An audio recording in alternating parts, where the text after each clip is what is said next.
El jueves de la semana pasada, acá en Agenda Económica, el consejero del Banco Central, Claudio Soto, adelantó que el IMASEC de febrero podía mostrar una contracción. Bueno, eso fue exactamente lo que informó el Banco Central. Fue una contracción leve de 0,1%, pero es el peor resultado para nuestra economía desde junio del año pasado. Revisemos cómo han sido los últimos IMASEC mensuales, siempre en comparación el mismo mes con el año anterior. Como lo vemos, 0,1% de caída también hubo en julio de 2024. Luego hubo solamente crecimientos como el 4,2% de julio y obviamente el 6,6% de diciembre, que también fue una sorpresa, en este caso positiva. Pero como lo vemos entonces, febrero será recordado como un mes de caída en la actividad por el día hábil menos que en 2024 y también por el blackout del 25 de ese mes. Todas razones que analiza en la siguiente nota Natalia Muñoz. En este gráfico ustedes tienen acá en estas barras azules, son el IMASEC. Con gráfico en mano, el ministro de Hacienda explicó la contracción de la actividad económica de febrero, la que cayó 0,1% respecto al mismo mes del año pasado. Según el gobierno, el apagón del 25 de febrero no fue la razón principal. El apagón es una fracción pequeña de la diferencia. La parte más importante de la diferencia la explica el hecho de que haya habido un día menos. La comparación apagón versus día faltante es una relación de 1 a 5. O sea, el efecto del día faltante es 5 veces mayor al efecto del apagón. Como se anticipó, se juntaron ambos factores que llevaron al peor rendimiento de la economía desde junio. Por sector económico, el afectado mayor fue la minería, que cayó 7,4% en el segundo mes del año. Como vimos, si bien el ministro le baja el perfil al apagón, desde el rubro minero acusan que casi 60% de la producción se paralizó. Tenemos el efecto del clima. El invierno altiplánico ha generado que las operaciones mineras del norte hayan tenido que disminuir su producción. En segundo lugar, tenemos el apagón energético que ha ocurrido en Chile en el último mes. Esto generó que las empresas mineras dejaran de producir alrededor de 8.000 toneladas de cobre fino, además de tener una pérdida estimada por $80 millones. Que también generó dificultades porque el reinicio de los equipos mineros y de los procesos mineros luego de una detención forzada es una situación muy difícil y varias operaciones tuvieron grandes dificultades para poder reiniciar su producción y su operación después de este apagón. La producción de bienes en conjunto cayó 0,9% anual. El mercado ya había previsto una cifra negativa en la economía, pero podría haber sido peor si no fuera por los buenos resultados del comercio, que registraron un aumento de 3,5%. En febrero seguimos teniendo el impulso de los visitantes argentinos. Empezamos a enfrentar en los próximos meses ya bases de comparación más altas. Eso significa que crecer más rápido o más alto va a ser más complejo. Nosotros hemos visto resultados positivos tanto en mayorista como minorista, sin embargo lo que fue la automotriz tuvo una caída anual. Por otro lado, el sector comercio marcó una baja de 2,2% en términos desestacionalizados frente a diciembre, lo que da cuenta de una desaceleración frente a meses previos que hay que estar monitoreando hacia adelante. Sin los turistas argentinos, el comercio prevé una desaceleración en los próximos meses. Expertos mantienen las proyecciones de crecimiento que, según el Banco Central, estarán en rango de 1,75 a 2,75% para todo el año. En comparación con enero, la actividad retrocedió un 0,5%, aunque la industria manufacturera y el resto de los bienes lograron avances mensuales. En marzo, con un día hábil más que el año anterior, debiésemos volver a ver un IMASEC por sobre el 2%. Esta caída del menos 0,1 está como en el rango inferior de lo que ya se pensaba que iba a ocurrir, básicamente arrastrado por la menor producción y venta de cobre. Entonces, esto es muy parecido a lo del año pasado. Es decir, hay una contracción, es muy pequeña y probablemente las expectativas de crecimiento de este año siguen estando en torno al 2,5%. En marzo veríamos mejores cifras, ya que además del día hábil extra, la Semana Santa será en abril. Rápidamente revisemos qué fue lo que opinaron en el mercado luego de conocer el IMASEC de 0,1% a la baja. En Scotiabank señalan que la caída obedece a efectos puntuales, como el apagón y también un día hábil menos. ¿Qué opinan que pasará en marzo? Habrá crecimiento de 3% anual, porque acaba de ocurrir lo contrario. Hay un día más que en marzo de 2024 y ya no van a ver los impactos de los cortes eléctricos. En Clapes UC dicen lo siguiente. Lo mismo que el corte masivo y un día menos influyeron negativamente. Ellos creen que en marzo la actividad crecerá entre 2 y 2,5% anual, también porque hay un día más. Fintual. ¿Qué fue lo que opinaron en la FinTech? Esta es la primera contracción en 7 meses. Lo veíamos desde junio del año pasado que no había una baja y que no sorprende demasiado. Eso sí, esto igual es inferior a la tendencia positiva que se habían observado en los últimos 12 meses y por eso es que los datos concretos sorprendieron aún más a la baja. Había algunos en el mercado que pensaban que el IMASEC podía ser en febrero algo positivo, no mucho, pero algo. En Copeuch señalan que en los próximos registros del IMASEC el efecto calendario será importante aún, particularmente porque hay cambio de mes en Semana Santa. El año pasado fue en marzo, este año es en abril, lo que obviamente va a influir en los indicadores de cada mes.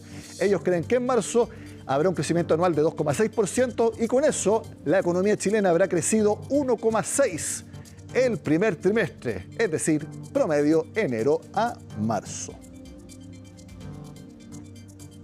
Cambiamos de tema porque el presidente Gabriel Boric está de gira en India y desde Nueva Delhi anunció que Chile, con el que ahora es el país con la mayor población mundial, firmarán un acuerdo económico, una especie de tratado de libre comercio, algo muy importante porque India es una potencia mundial en todo sentido. Escuchamos al presidente Boric.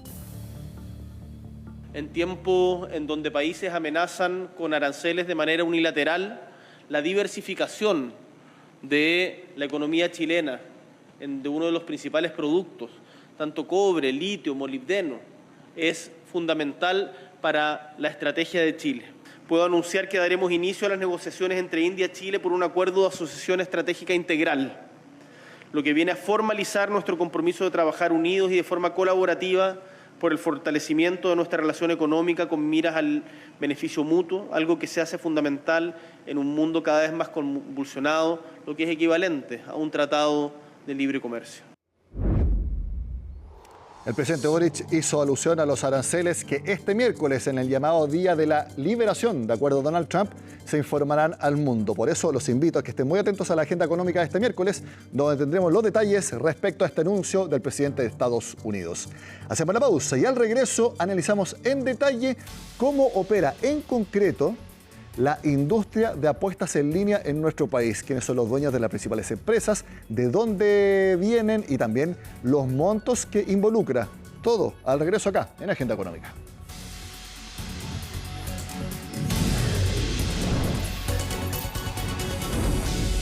Durante el año pasado, más de 5,4 millones de personas en Chile apostaron o tuvieron una interacción con las empresas de apuestas en línea, donde se apuestan, hay apuestas deportivas, casinos, juegos de póker, etc.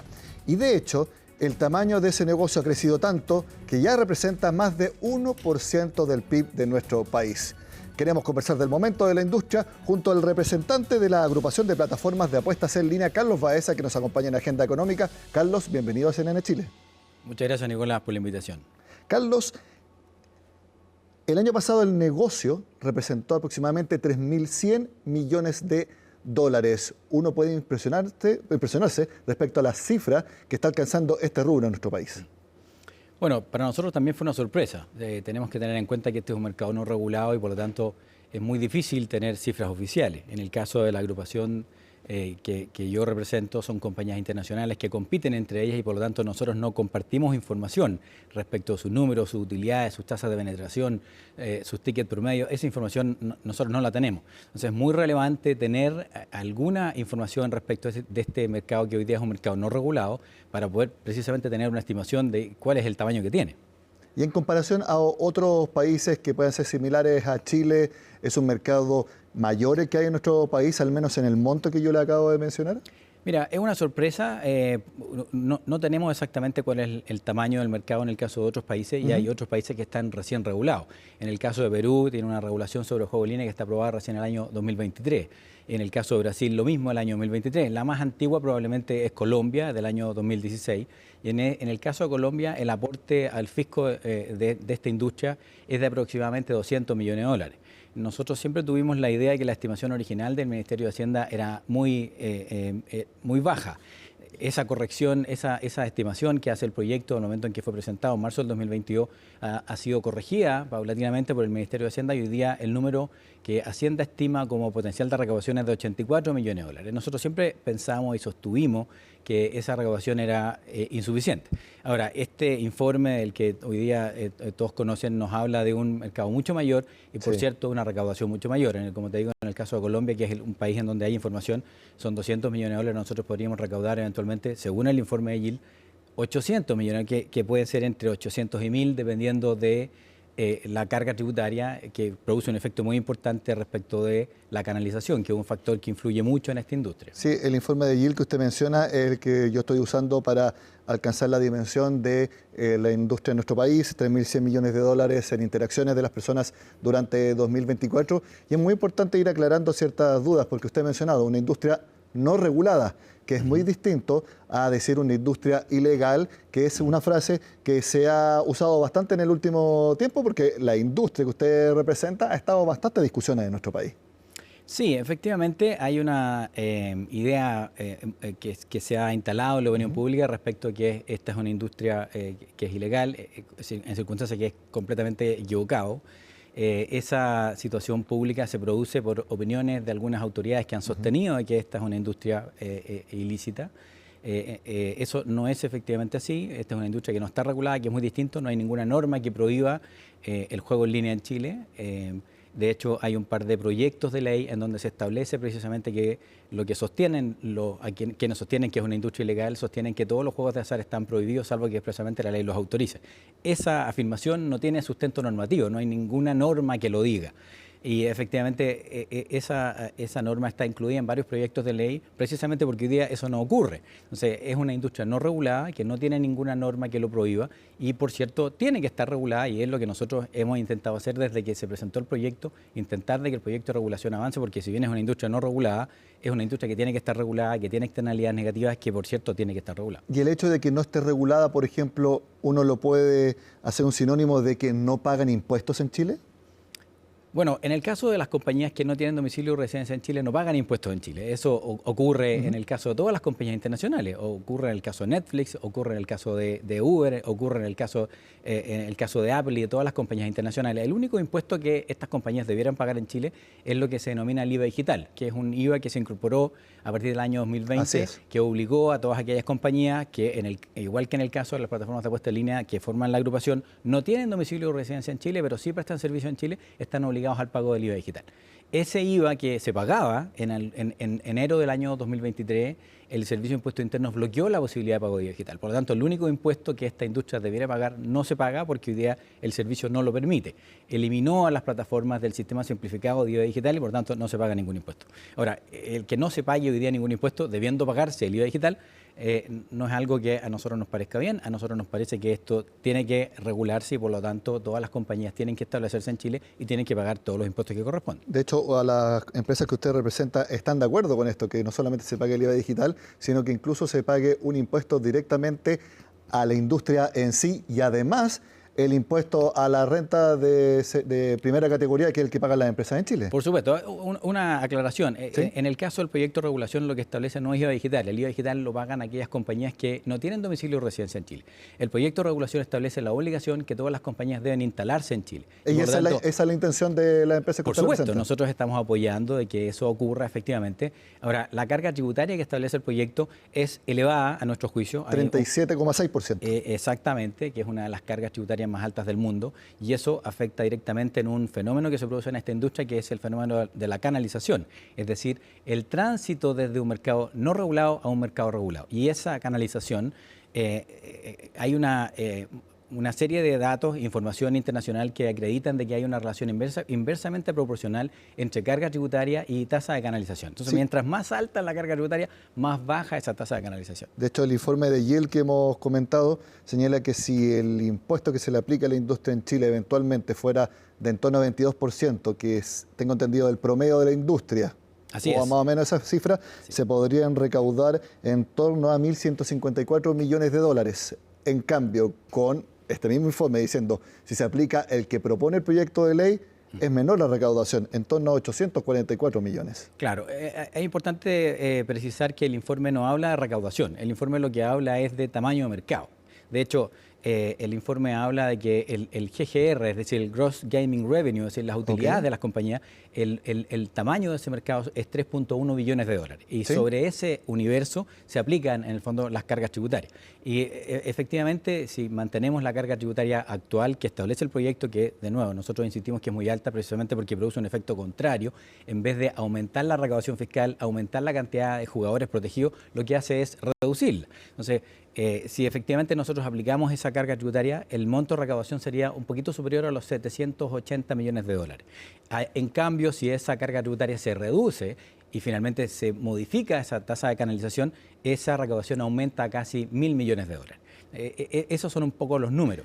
Parece contraintuitivo de que a menor tasa de impuestos, mayor recaudación. Sí, y la explicación de eso es lo que te menciono hace un momento en relación a la canalización, porque en definitiva lo que la canalización hace es cuánto del mercado yo soy capaz de controlar, cuánto del mercado yo soy capaz de permito que genere impuestos. Cuando la canalización es baja, yo tengo un porcentaje muy alto del mercado que no está regulado, de empresas que no se registran, que no pagan impuestos y que operan al margen de la regulación. Es decir, si hay una tasa de 37,6%, es tan alta que hay incentivos para que haya actores que operen al margen de la ley o que simplemente puedan quebrar y no tengan las espaldas para seguir operando. Ese es exactamente el efecto. En cambio, al 22% usted señala que hay más incentivos para estar legalizados y además permite que haya más actores de la industria. Absolutamente, y de hecho esta conclusión es una conclusión a la que se llega producto del análisis de las cargas tributarias de distintos países. Como tú decías bien, hay un informe de Deloitte que nosotros encargamos hace un par de años que establece que la carga tributaria promedio es del 22%. En el caso, lo que te mencionaba recién, en el caso de Perú, que está recién regulado, la carga tributaria es del 12%. En el caso de Brasil es del 12%. En el caso de Colombia es del 16,7%. Nosotros tenemos una carga tributaria del 37,6%. Y eso te demuestra en el análisis internacional que mientras más alta es la carga, la carga tributaria, más baja es la tasa de canalización. Entonces yo capturo menos mercado y eso hace que la recaudación sea menor. Carlos, usted representa a los principales actores de la industria. De hecho, los tres principales, que es Betano, Culvet y Jugabet, representan el 71% del mercado. Betano solamente tiene el 35% de las apuestas en línea.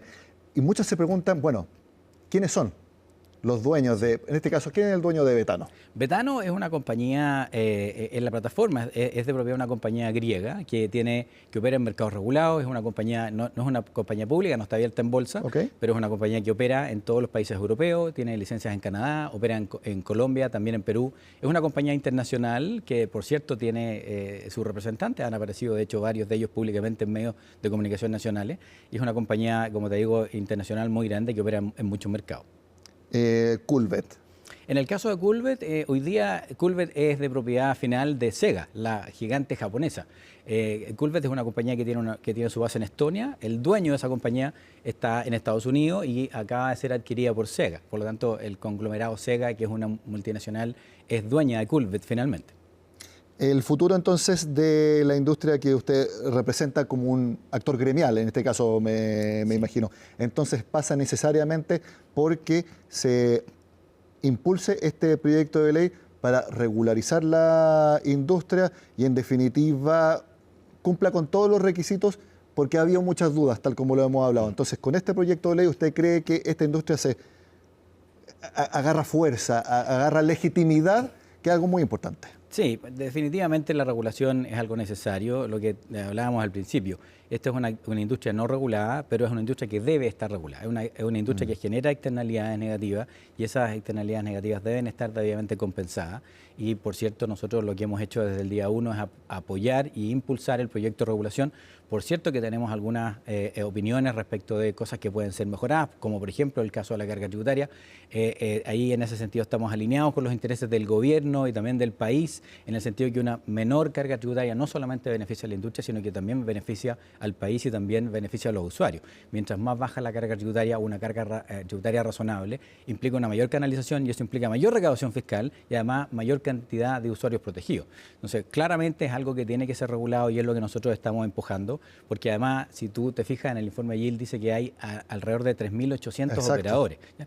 Eso es algo que a nosotros nos parece de casi 4.000 operadores, solamente 3 tienen el 70% del mercado. Bueno, eso, de hecho, el informe hace un comentario muy interesante que establece un desafío para el gobierno, porque en estas regulaciones de la industria del juego en línea, el objetivo que se persigue para que una regulación se considere exitosa es alcanzar una canalización del 85%. No hay ningún país, salvo alguien en el caso del Reino Unido, que se acerca al 90%, que alcance más de canalización. Eso significa que en todos los mercados hay un margen de mercado no regulado. Entonces, un éxito en una regulación es alcanzar un 85%. Y el informe lo que dice es que hoy día tenemos en Chile un mercado estabilizado que tiene una canalización de cerca del 88% concentrado en 25 operadores internacionales, que son los que van a ir a pedir licencia para efectos de operar de manera regulada y por lo tanto aportar, cumplir con todas las disposiciones legales y además aportar al fisco. Entonces, es un proceso importante que tiene que avanzar porque es una industria que existe en todo el mundo. Nosotros convivimos con el azar, lo hacemos desde hace 100 años, desde que